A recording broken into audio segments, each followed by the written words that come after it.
written test. Ayan. Actually, second retake ko na to. Pero, nakapasa ako for the second time.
Guys, and magpo 4 PM na dito, and lulutuin ko muna tong corn dog na nilabas ko dito sa air fryer.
Guys, ang bango.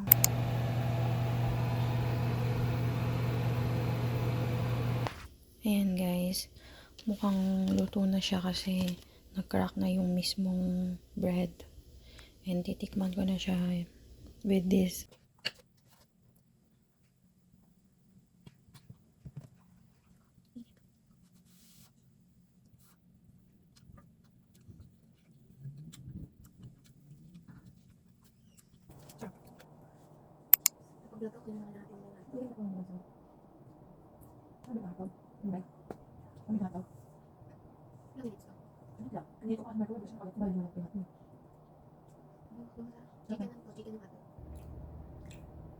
Lasang honey.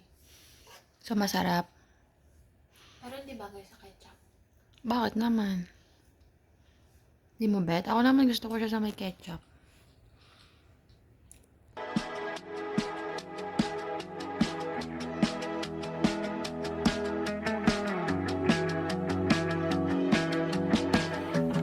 Whisper something I could hear. Away for the weekend, shooting a deer. We sit in silence with your.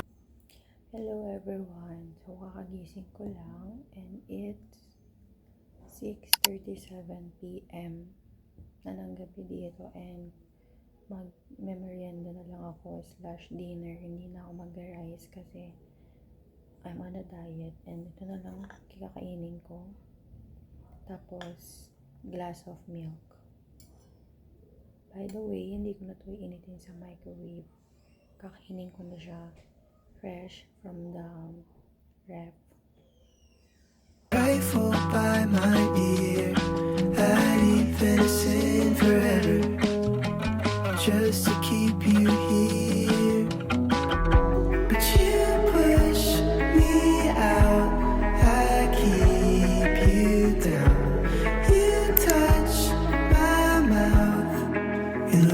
like you mean it and I'm halfway home. Hi guys, so it's 3:30 p.m. na here and kanina nag-makeup ako na i-upload ko siya sa TikTok. Tapos ngayon, merienda lang ako ng corn dog. And siya, kumakain siya ng sinigang na salmon. Pero kakain din siya ulit din daw ng corn dog. Ang takaw namin, 'di ba? So as you can see kahapon, sa clip kahapon, Tuesday, nag-corn dog din kami. First time, binuksan ko yung corn dog, niluto ko. Tapos, ngayon, nagustuhan ko siya. Masarap. Kaya, kakain ako ulit kami. Medyo hindi na maganda yung makeup ko kasi kanina pa ako nag-makeup. Medyo hulas-hulas na siya. Tsaka medyo napakapal yung makeup. Kaya, yeah.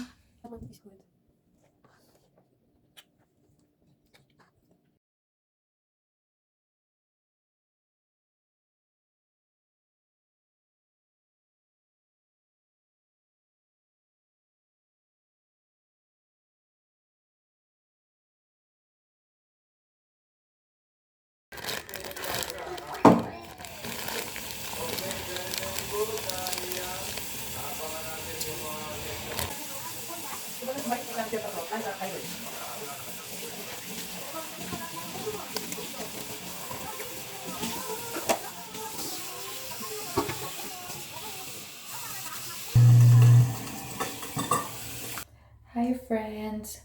So, it's 4:38 p.m. and kakatapos ko lang mag-edit ng video ko sa TikTok kasi sa TikTok ako nag-upload for today. And doon kasi ako nakakagawa ng quick makeup video kasi mga 1 minute lang siya, seconds. So, kung gusto niyo talaga ng more updates from me, you can check my TikTok and Instagram. Lalagay ko na lang siya dito. Yan. Tapos, ayun, kakatapos ko lang mag-edit and now, gusto ko na mag-remove ng makeup kasi inaantok talaga ako. Like, kasi ako, ayoko talaga nang natutulog ng may makeup. Gusto ko talaga, nag-remove ako ng makeup kasi, di ba parang, hindi naman sa pero ayoko rin na pumapahid yung makeup ko sa pillows or what. Lalo na ako malikot din ako matulog. So, yeah. I'm gonna use this Lux Organics Makeup Remover. By the way, bago ko i-remove yung makeup ko, tingnan nyo. Nagkahit ako ng kilay. And medyo hindi siya ganun kalata kasi naka-makeup, diba? Pero medyo halata naman siya kahit konti. Mas naging sharp. Kasi diba nakikita nyo laging round. So yeah, I like my new brow style.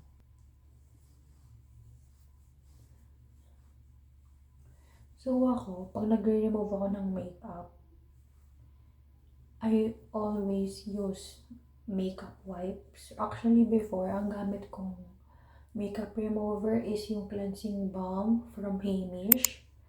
Yun talaga yung gamit ko. Kaso kasi, ang maharlika niya, 500 plus pesos. Pero sulit naman kasi 1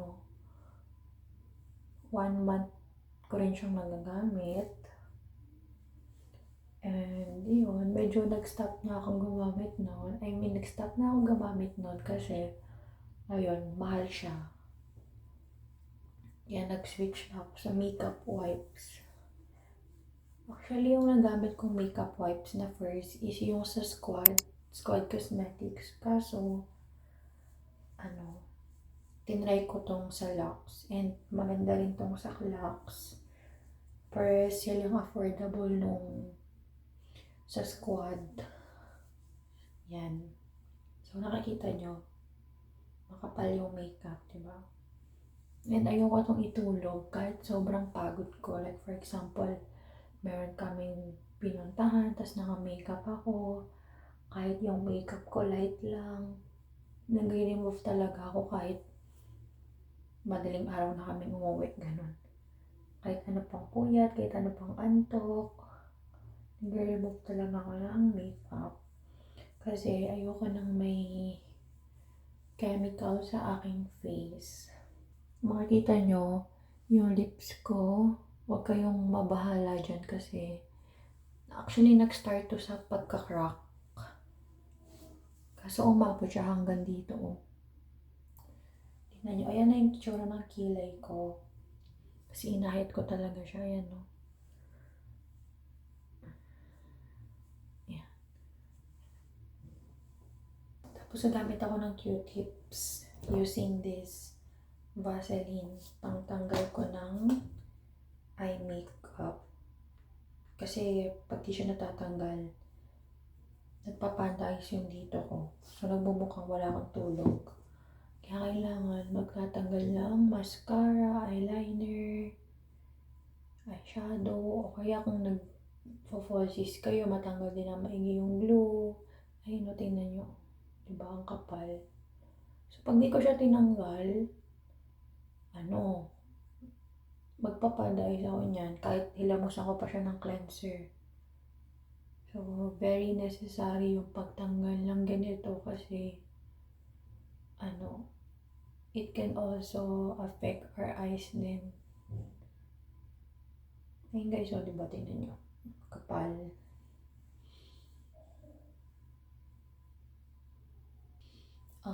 I'm gonna give you some makeup tip kapag magre-remove ng makeup. If wala kayong cleansing balm or cleansing oil, pwede kayo gumamit ng makeup remover wipes. Ito, mura lang to, 79 pesos lang yung isang ganito. And meron na kayong 30 sheets. Pwede rin yung sa squad. Lalagay ko dyan sa screen. Tapos, ayun. Kasi important talaga sa pag-remove ng makeup is yung double cleansing. And pag-remove na kayo ng makeup using cleansing balm, cleansing oil, or makeup remover wipes, pwede kayong gumamit ng cleanser. Actually, hindi siya pwede. Kailangan talaga. Like, it's necessary. So, you can buy a cleanser na nag-fit, nagsusut sa skin type niya. Ako kasi acne, oily, prone skin talaga ako. So, ito yung gamit ko from Lux.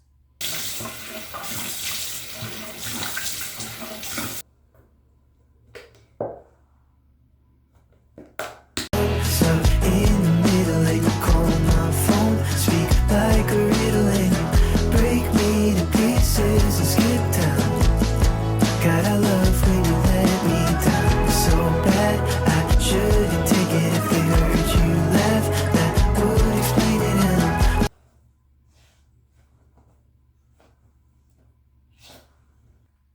Ayan, okay na. Refresh na ulit ang face. Pero, bago ako mag-sleep, nalagyan ko muna ng Vaseline yung lips ko kasi hindi siya biro.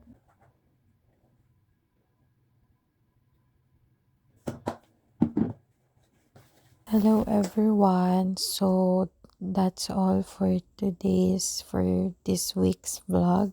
And, yun lang yung na-film ko Monday to Wednesday cause I badly want to upload this vlog na, and super magiging busy na rin ako these coming days. So yeah, see you on my next one guys. Bye! In the middle, like you call my phone. Speak like a riddle, break me to pieces and skip town. God, I love